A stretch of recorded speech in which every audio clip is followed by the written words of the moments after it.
Vamos a examinar durante los próximos momentos el uso y el abuso de los escritos de Ellen G. White por oponentes de la teología de la última generación.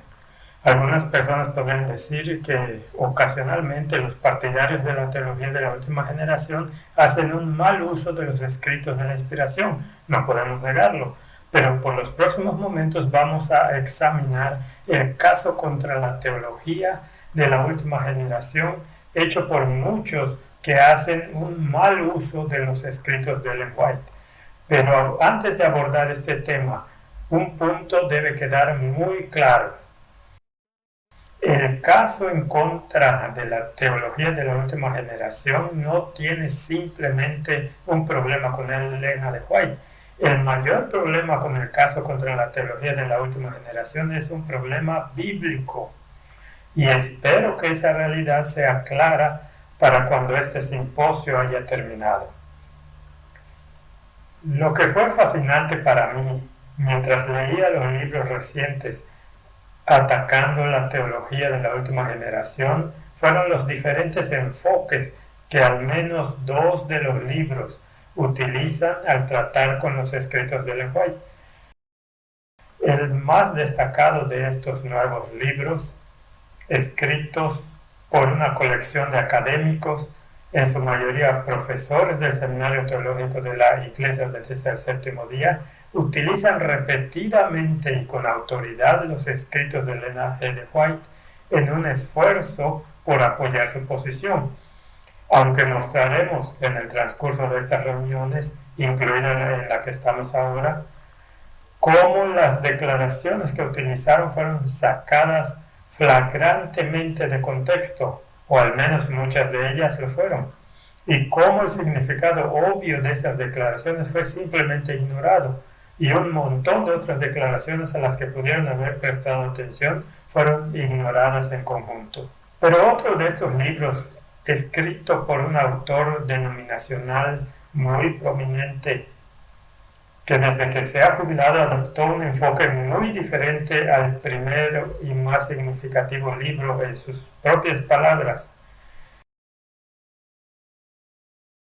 Ellen White desaprobó el uso de sus escritos para resolver cuestiones teológicas. Ahora vamos a ver esta declaración de nuevo. Sin embargo, se observa con gran interés que cuando este autor en particular asume que una cita de Elena White podría ayudarlo a exponer su caso, no duda en hacerlo. Pero lo que tal vez algunos se hayan pasado por alto en su evaluación de estos libros es el dilema muy difícil que enfrenta cualquier adventista del séptimo día al intentar construir un caso contra la teología de la última generación. Los que intentan hacer este caso se enfrentan básicamente a dos opciones. Número 1. O toman un enfoque no literal, no trascendente de los escritos inspirados, o número 2. Toman un enfoque literal, trascendente, totalmente autoritativo, aunque selectivo, de los escritos inspirados. Déjame repasar eso de nuevo, ya que ahora está en la pantalla. Estas son las dos opciones a las que se han enfrentado. Toman un enfoque no trascendente de los escritos inspirados o un literal, trascendente, plenamente autoritario, pero selectivo acercamiento a los escritos inspirados. Ahora te das cuenta que cuando he dicho los escritos inspirados aquí no son solo los escritos de Ellen White. Estoy hablando tanto de la Biblia como de los escritos de Elena G. de White, porque hay aquellos en la Iglesia Adventista del Séptimo Día hoy en día, amigos, que están tratando de construir un caso contra la teología de la última generación y que están descartando la Biblia bastante explícitamente cuando intentan hacerlo. Estas personas no toman ni la Biblia ni los escritos de Ellen White como autoritativos. Escucha la siguiente declaración, escrita en un reciente artículo en línea de la revista Spectrum, Este individuo estaba quejándose del uso de los escritos de Ellen White, o mejor dicho, no sobre los escritos de Elena G. de White, sino quejándose de que la teología de la última generación se estaba introduciendo en la escuela sabática trimestral. Escucha lo que dice: la insistencia en la pureza doctrinal. ¿Sabes? A esa gente no le gusta la pureza de ningún tipo. La insistencia en la pureza doctrinal se manifiesta al rechazar interpretaciones alternativas de la Biblia o de nuestras doctrinas. Los puristas doctrinales en la Iglesia definen nuestras creencias con tanto detalle y especificidad como para cerrar todas las lagunas que permiten otros entendimientos. Alabado sea Dios. La nueva redacción de 2010 de nuestro dogma de la creación en la creencia fundamental número 6 es un excelente ejemplo de este enfoque. Si esta imaginación restrictiva de los comienzos hace que algunos se sientan expulsados de la Iglesia, eso solo prueba que el punto LGT, teología de la última generación, de que los que se fueron no eran lo suficientemente puros. Aprendemos de Pablo que la experiencia es el mejor maestro. No creo que estas personas hayan leído a Pablo con mucho cuidado si creen que eso es lo que está enseñando. Por lo tanto, no debemos apuntar a purificar nuestras doctrinas. ¿Cómo es que Pablo le dijo a Timoteo que no permitiera que nadie enseñara ninguna doctrina diferente en 1 Timoteo capítulo 1, versículo 3? Un ejercicio como el de la impecabilidad LGT es inalcanzable y nos mantiene, inalcanzable afirma, y nos mantiene en el desierto. Pablo advierte que fuera de la cubierta justa de Cristo, todos nuestros mejores intentos de hacer el bien equivalen a nada. Y vamos a descubrir que eso es una mentira cuando estudiemos lo que Pablo y otros autores bíblicos enseñan sobre este tema. Entonces debemos expresar nuestras creencias, afirma este autor, de manera que permitan el crecimiento y nuevas percepciones a medida que avanzamos. De la misma manera, nuestro enfoque hacia las opciones de estilo de vida, como lo que comemos o vestimos, no debe basarse en la pureza. Estas cosas no contribuyen a nuestra salvación. Ahora, amigos, si leen muchos de los artículos que son publicados en este sitio web en particular, encontrarán que su indulgencia moral va mucho más allá de lo que se come y lo que se usa. Este sitio web en particular repetidamente publica artículos defendiendo la homosexualidad y el sexo prematrimonial y cualquier número de otras desviaciones de los estándares de la sexualidad bíblica.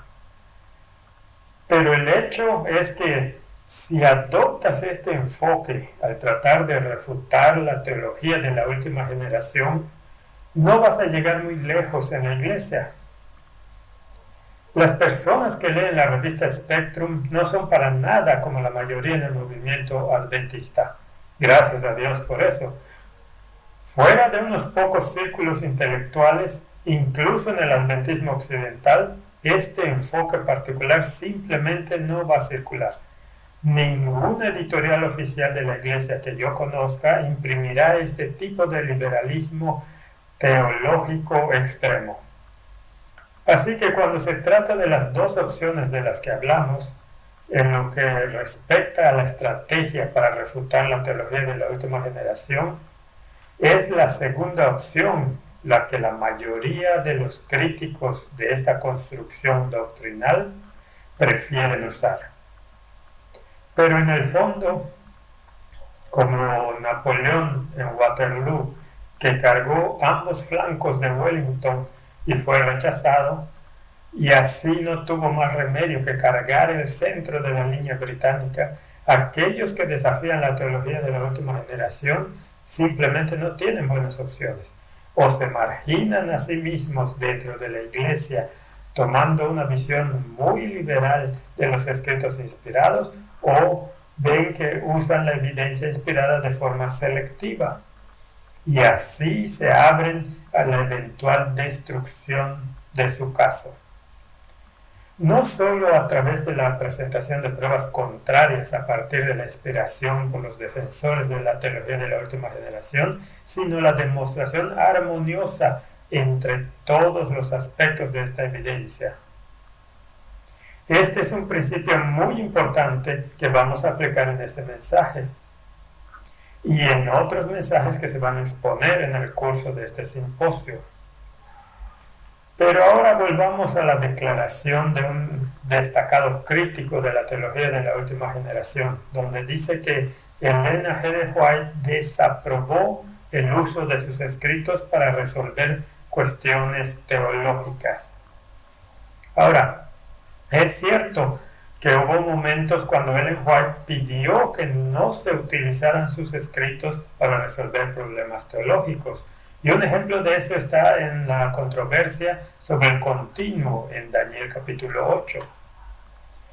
Aquí en el volumen 1 de los mensajes selectos, página 164, escucha la declaración de Ellen White sobre este punto y escucha por qué pidió que sus escritos no fueran usados para resolver esta controversia en particular. Ahora pido que mis hermanos del ministerio no usen mis escritos en sus argumentos en cuanto a esta cuestión, el continuo, pues escuchen con atención, pues no he recibido instrucción sobre este punto en discusión y no veo necesidad de la controversia.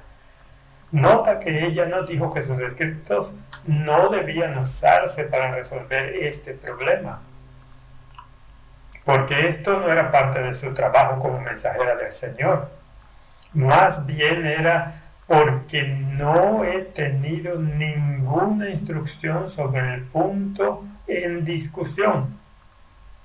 Lo que obviamente significa que si el Señor no le hubiera dado alguna luz sobre algo, ella no tenía más conocimiento que cualquier otra persona. Pero a pesar de lo que este autor, que hemos citado 2 veces, crea con respecto a la falta de autoridad en controversia doctrinal, Elena de White es extremadamente clara que de hecho la corrección doctrinal y la claridad era parte de su portafolio profético. Aclaremos esto de una vez por todas con sus escritos. Primeros escritos, página 78. En ella, la Biblia, Dios ha prometido dar visiones en los postreros días, no para tener una nueva norma de fe, sino para consolar a su pueblo y para corregir a los que se apartan de la verdad bíblica. ¿Era la tarea de Ellen White corregir a las personas con errores doctrinales? Obviamente, dijo que sí era. Otro más, volumen 3 de Mensajes Selectos, página 31. Además de la instrucción de su palabra, el Señor ha dado testimonios especiales a su pueblo, no como una nueva revelación, sino que Él desea presentar delante de nosotros las lecciones claras de su palabra para que puedan corregirse errores, para que pueda señalarse el camino correcto, para que cada alma esté sin excusa. En la siguiente página, en Mensajes Selectos 3, página 34, el Señor me ha dado mucha luz que deseo que la gente tenga, pues hay instrucciones que el Señor me ha dado para su pueblo. Es luz que ellos deben poseer, línea sobre línea, precepto sobre precepto, aquí un poquito y allí otro poquito. Esto ha de ser presentado ahora delante del pueblo, porque ha sido dado para corregir errores sutiles y para especificar lo que es la verdad. Volumen 5 de los Testimonios, página 665.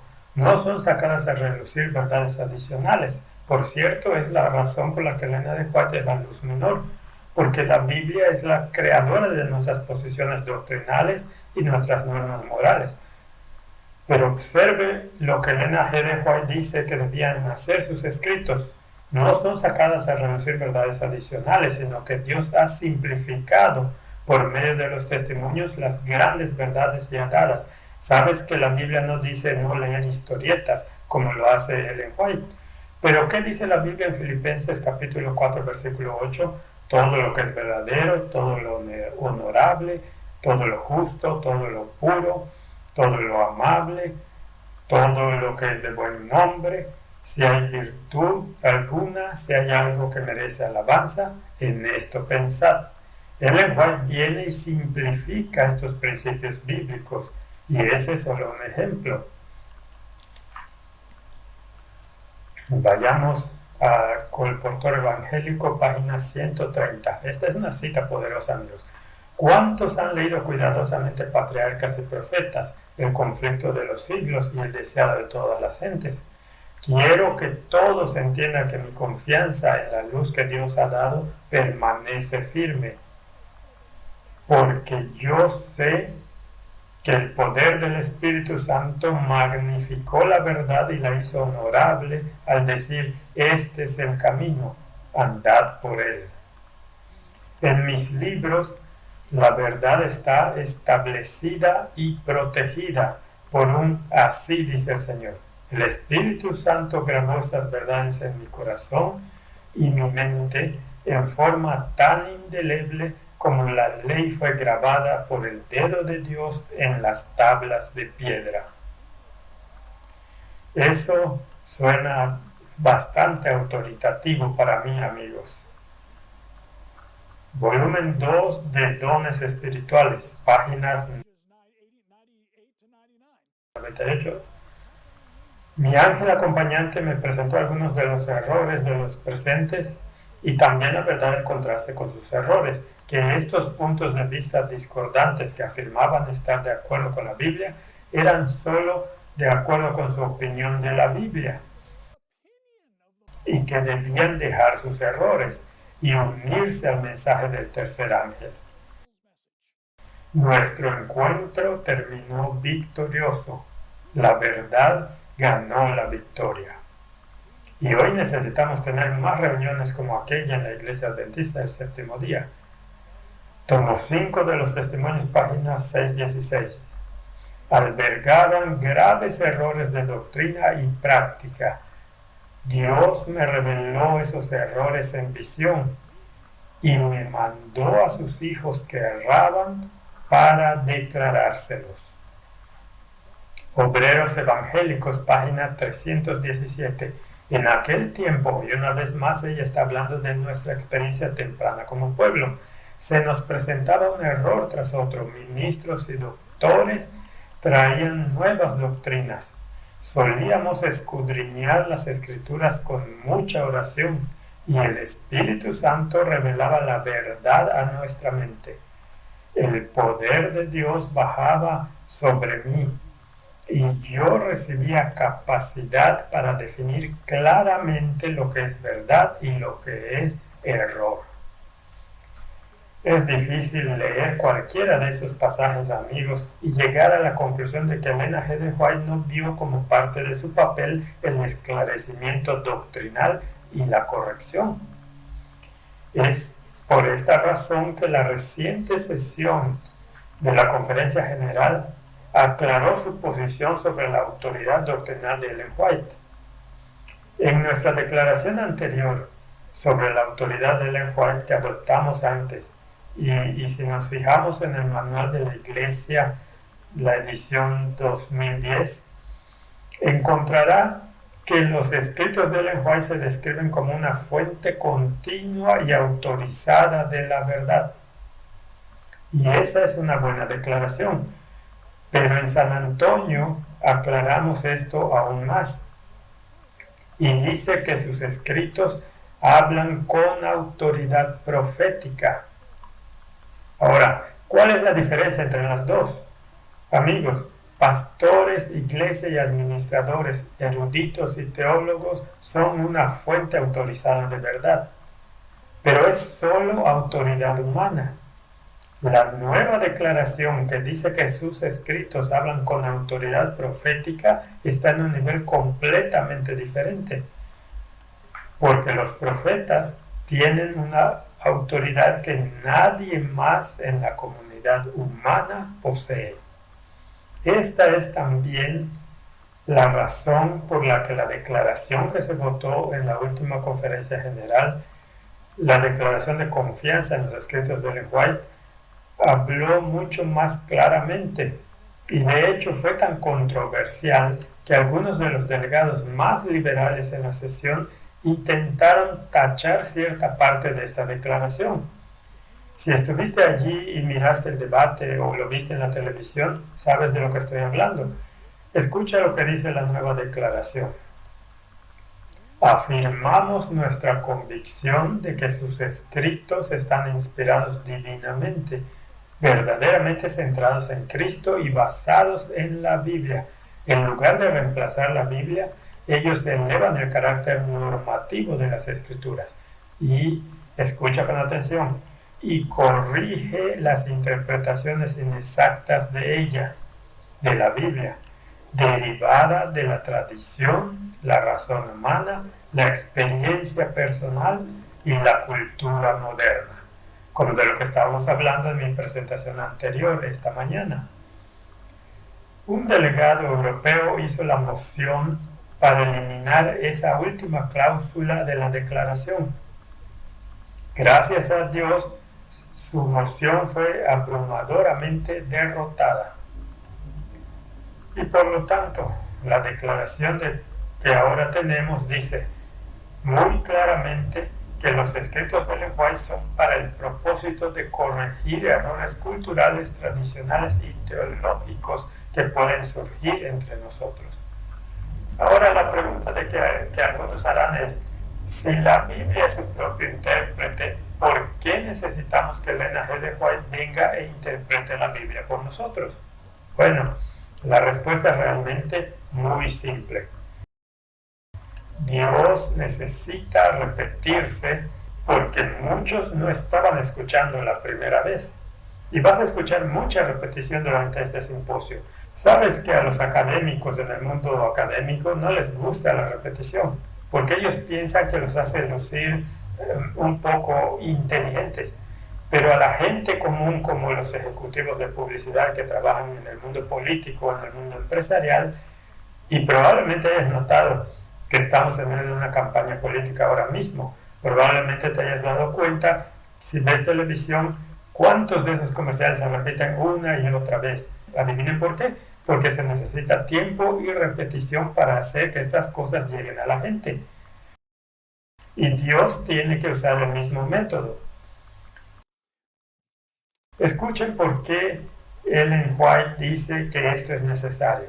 En Patriarcas y Profetas, página 364.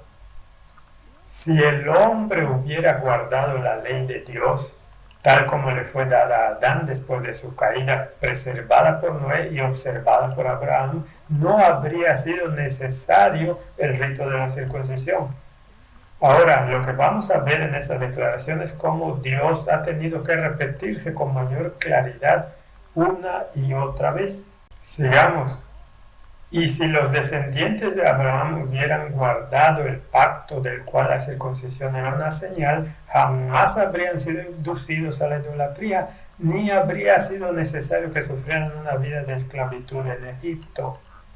Habrían conservado el conocimiento de la ley de Dios y no habría sido necesario, escuchen esto, proclamarla desde el Sinaí o grabarla sobre tablas de piedra.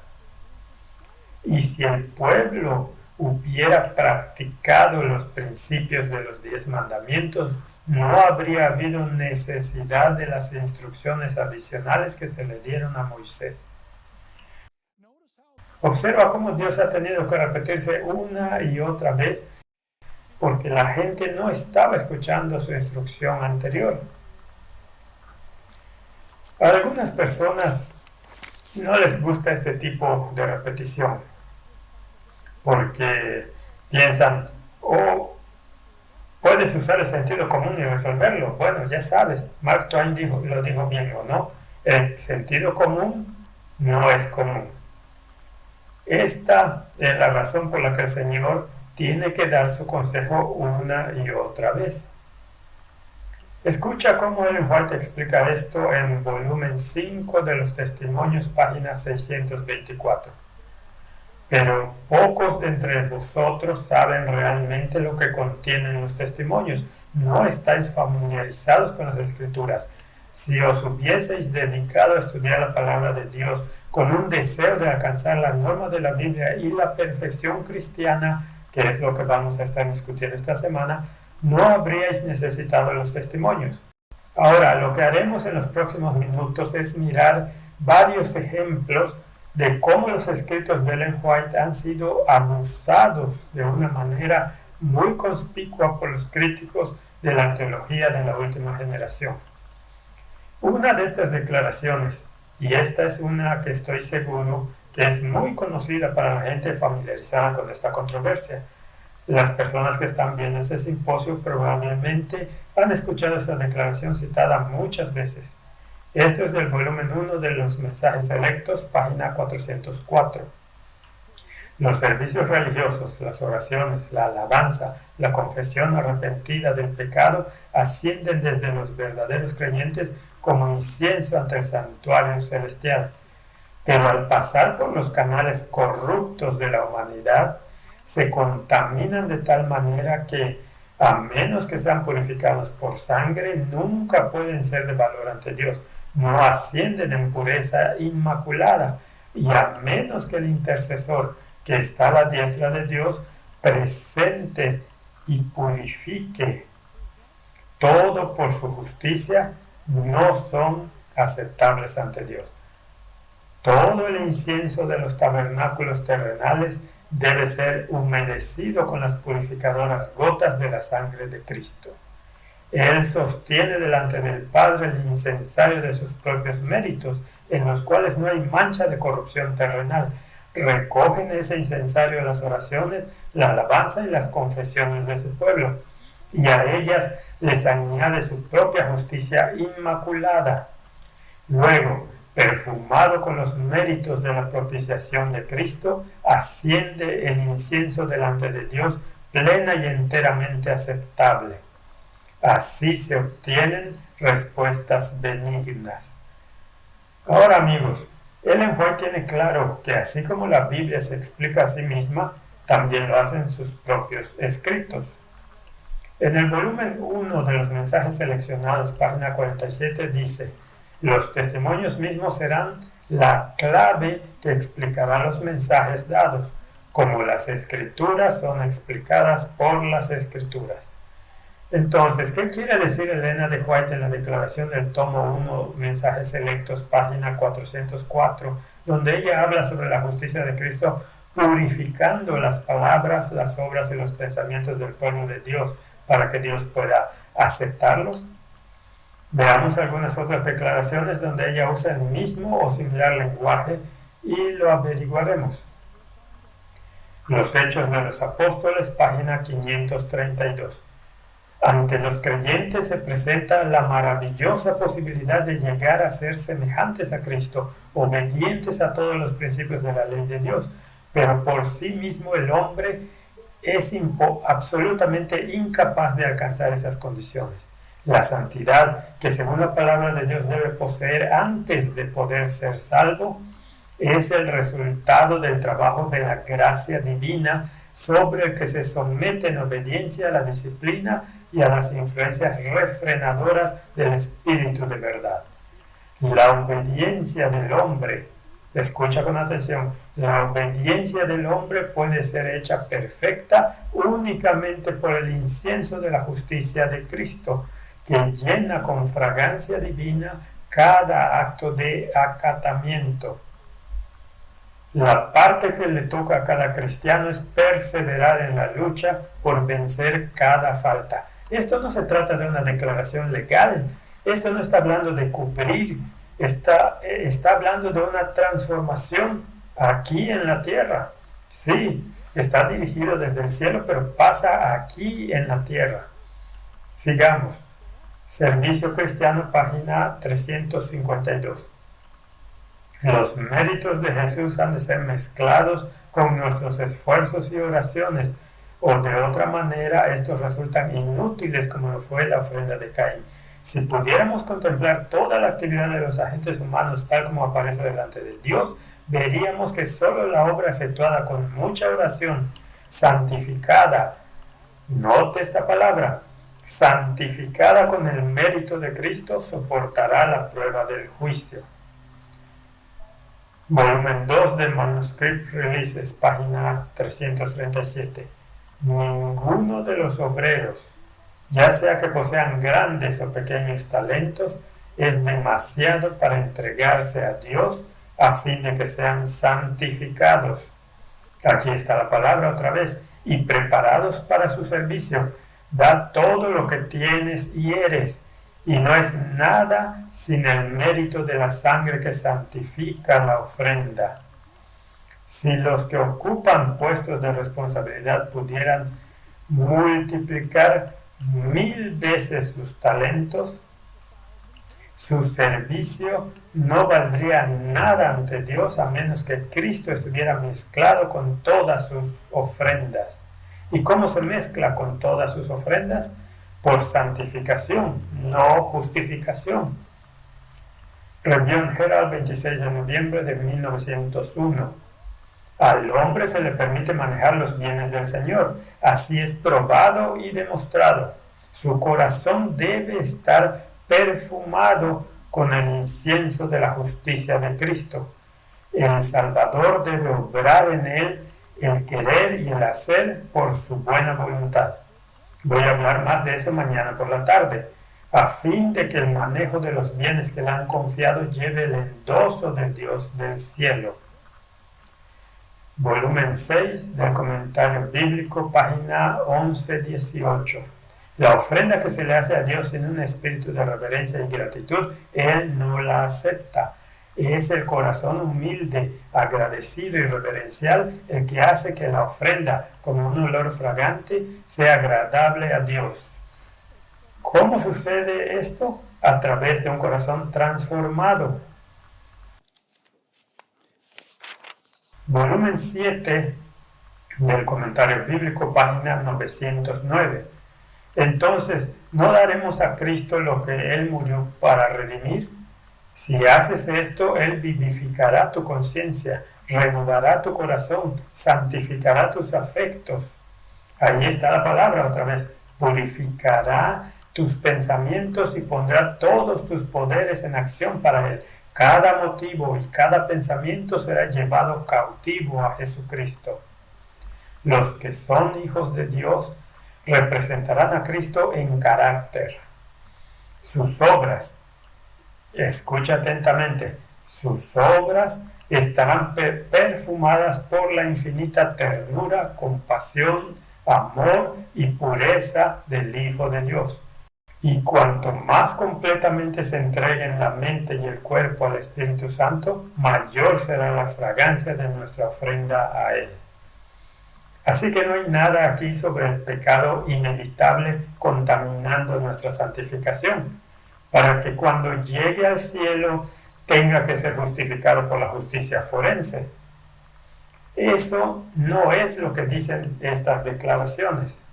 Es mientras nuestras palabras y hechos ascienden al santuario celestial a través de estos canales corruptos que reciben esta purificación. No llegan al cielo contaminados, se purifican aquí y ahora, dirigidos por supuesto por el mediador en el cielo.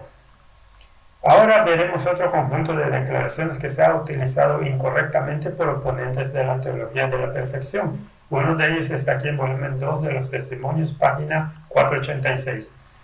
Está hablando de Jesús.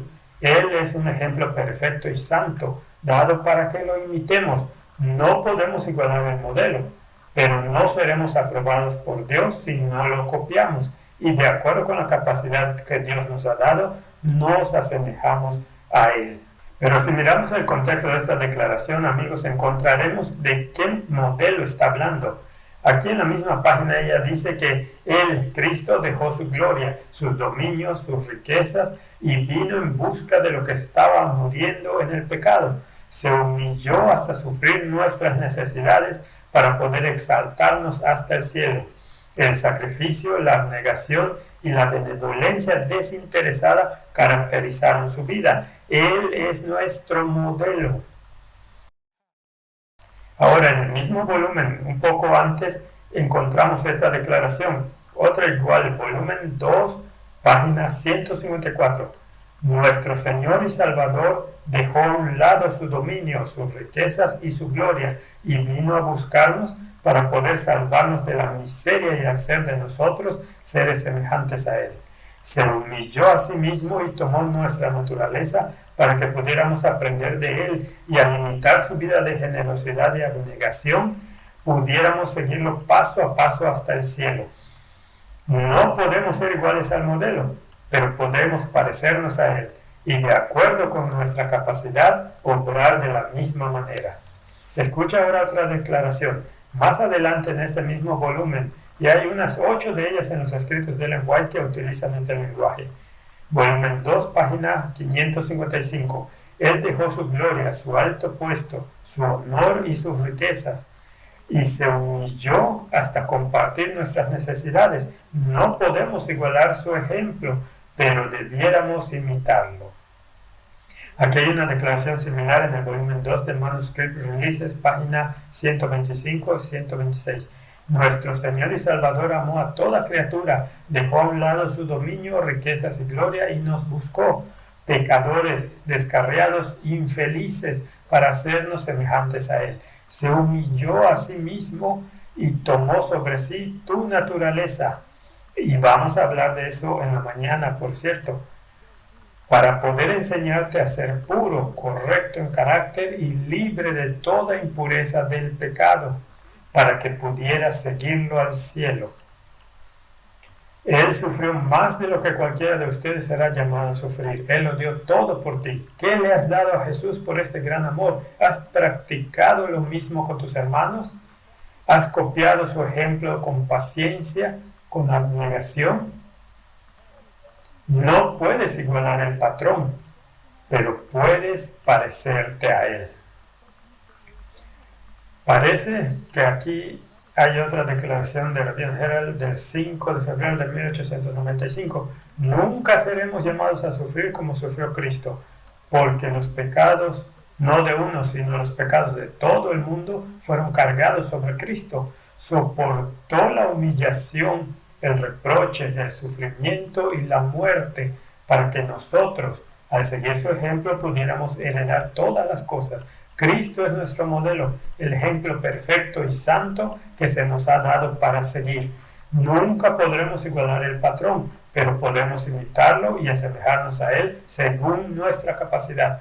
Entonces, ¿cuál es el patrón del que Ellen White está hablando en estas declaraciones? Ella está hablando de la humillación, el sufrimiento y la condescendencia de Jesús. Ella no está hablando de una obediencia sin pecado. No podemos igualar el patrón del que ella está hablando, porque no tenemos el trono de Dios al que renunciar. Los ángeles sin pecado no pueden igualar el patrón tampoco. Aquí hay una declaración similar del volumen 16 de Manuscript Releases 199. ¿Qué esfuerzos estamos haciendo como creyentes de una verdad impopular en la abnegación, en el sacrificio de uno mismo? Nunca podremos igualar al modelo, porque es bondad infinita practicada en su naturaleza humana. Sin embargo, debemos hacer esfuerzos decididos con todas las facultades de nuestro ser para seguir su ejemplo. Una vez más, ¿cuál es el patrón que no podemos igualar? Bondad infinita, porque no somos seres infinitos, ni los ángeles sin pecado. Ahora vamos a ver un tercer ejemplo, y esta es la historia de Josué y el ángel que encontramos en el tercer capítulo de Zacarías, en varios pasajes de los escritos de Ellen White. Esta es una ilustración muy popular que las personas que se oponen a la teología de la última generación han tratado de utilizar para tratar de probar que la obediencia perfecta no es alcanzable, incluso por aquellos al final de los tiempos. Aquí hay una declaración donde ella habla de esto. Esto está en el volumen 3 de Mensajes Selectos, página 222. Jesús es perfecto.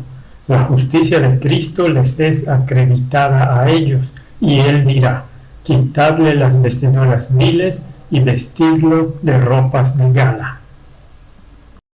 Jesús compensa nuestras inevitables deficiencias cuando los cristianos son mutuamente fieles el uno al otro, veraces y leales al capitán de las huestes del Señor, y nunca traicionan lo que se les confió, entregándolo en manos del enemigo, serán transformados conforme al carácter de Cristo.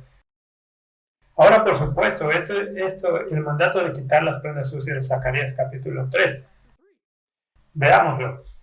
Y el ángel de Jehová advirtió a Josué diciendo: así ha dicho Jehová de los ejércitos: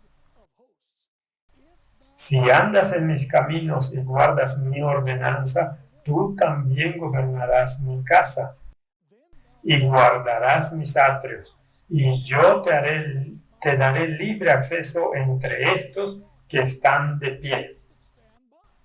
En otras palabras, incluso aquí en Zacarías 3 está claro que solo a aquellos que han sido perfeccionados en carácter se les quitan las ropas sucias. Esto no está hablando de alguna cobertura forense continua que oculta la continua transgresión del pueblo de Dios. Echemos un vistazo a Testimonios para la Iglesia, volumen 5, página 448, donde Ellen White habla de este mismo incidente. Satanás está preguntando: ¿son estos, dice, los que han de tomar mi lugar en el cielo y en lugar de los ángeles que soñaron conmigo? Mira los pecados que han señalado su vida, contempla su egoísmo, su malicia, su odio mutuo. Los hijos de Dios han sido, nota el tiempo que usa, han sido muy deficientes en muchos aspectos. Satanás tiene un conocimiento exacto de los pecados que él los indujo a cometer. Ellen White dice, ahora citando a Satanás, ahora él señala la historia de sus vidas, los defectos de carácter, la falta de semejanza con Cristo, lo que deshonró a su Redentor, todos los pecados que les indujo a cometer. Ahora pasamos al volumen 5 de Testimonios, página 444. Escucha lo que ella dice. Israel había de ser revestido con ropas de gala. La justicia de Cristo que la imputada, la mitra puesta sobre la cabeza de Josué, era como la que llevaban los sacerdotes, con la inscripción Santidad a Jehová, lo cual significaba que a pesar de sus antiguas transgresiones, estaba ahora capacitado para servir delante de Dios en su santuario. Nota que todas esas declaraciones se refieren a los pecados del pueblo de Dios en tiempo pasado. Volumen 5, de nuevo en la página 448. Pero aunque los seguidores de Cristo han pecado, no se han entregado al dominio del mal. Han puesto a un lado sus pecados. Han buscado al Señor con humildad y contrición, y el abogado divino intercede en su favor. Ahora vamos a ver otra declaración aquí, amigos, y nunca he visto esto citado por las personas que usan este ejemplo para probar supuestamente que es imposible dejar de pecar. Escucha lo que dice Ellen White aquí en volumen 4, Manuscript Releases, página 249 y 250. Y aquí una vez más el G. de White está citando Zacarías 3. Y me mostró a Josué sumo sacerdote de pie ante el ángel del Señor, y Satanás que estaba a su diestra para resistirle. Y el Señor dijo a Satanás: el Señor te reprenda, oh Satanás, el Señor que ha elegido a Jerusalén te reprenda. ¿No es este un tizón arrancado del fuego? ¿No es eso lo que quiere ser? Yo, claro que sí. Josué estaba vestido con ropas inmundas y se paró ante el ángel. Josué aquí representa al pueblo de Dios, y Satanás, señalando sus sucias prendas, los reclama como su propiedad sobre quienes tiene derecho a ejercer su cruel poder. Pero estos mismos han pasado las horas de prueba en confesar sus pecados con contrición de alma y apartarlos. y Jesús ha escrito perdón frente a sus nombres. Ahora escucha. Aquellos que no han dejado de pecar y que no se han arrepentido y buscado el perdón por sus transgresiones no están representados en esta compañía. ¿Por qué la gente no hace su tarea cuando escriben libros? ¿Por qué no miran la evidencia? Esta evidencia destruye el caso de aquellos que usan estas inspiradas declaraciones contra la teología de la última generación. Aquellos cuyos pecados están cubiertos, aquellos cuyos pecados son quitados, son aquellos cuyos pecados han sido vencidos, no los que todavía ocasionalmente fallan y caen y pecan. ¿Querríamos pasar el cielo con gente así? No lo creo. ¿De qué manera son inevitables estas deficiencias? Como dice la Declaración de Mensajes Selectos 3 en la página 222. ¿Por qué son inevitables? Porque el pasado no se puede cambiar. Solo puede ser eliminado por la justicia perdonadora del Salvador. Estos son solo algunos ejemplos de las declaraciones de Ellen White que se sacan de contexto para probar, supuestamente, que es imposible dejar de pecar, incluso a través del poder de Dios. Vamos a mirar a otros en el transcurso de este simposio. Pero espero que quede claro a todos los que están escuchando estas reuniones y quienes están viendo esta presentación o los folletos, que estas declaraciones, cuando son utilizadas por oponentes de la teología de la perfección, están siendo sacadas de contexto y no enseñan lo que se alega que enseñan. Amigos, tenemos que ser como los nobles bereanos y escudriñar las escrituras diariamente, escudriñar los escritos del espíritu de profecía, y agradezco a Dios. Veo que tengo unos minutos más aquí. Gracias a Dios que Ernst Haden se salvó de los incendios recientes, porque creo que es un símbolo de que Dios quiere que sepamos que el don profético sigue siendo seguro. Necesitamos meternos en esos libros. Necesitamos estudiarlos como nunca antes. Encuentro gente que estudia todo tipo de cosas, ¿sabes? Libros devocionales para hombres, libros devocionales para mujeres, libros devocionales para parejas. Todo tipo de estos materiales sin inspiración. Y sin embargo, estos libros devocionales del profeta, como los lugares celestiales, hijos e hijas de Dios, nuestra elevada vocación a fin de conocerle, y un montón de otros que podría mencionar, esos son los que necesitamos leer y estudiar, porque si lo hacemos no tendremos confusión en nuestros corazones o mentes sobre los problemas de salvación que estamos considerando en estas reuniones. Padre Celestial, tú eres el maestro de todas las cosas, y alabamos tu nombre por estos consejos escritos, por los cuales todo en nuestras vidas, todo lo que leemos, todo lo que escuchamos se puede medir. Que nos encontremos entre aquellos que llegarán a cada punto, como dice Elena G. de White en una declaración, y soportar cada prueba y superarla al precio que sea.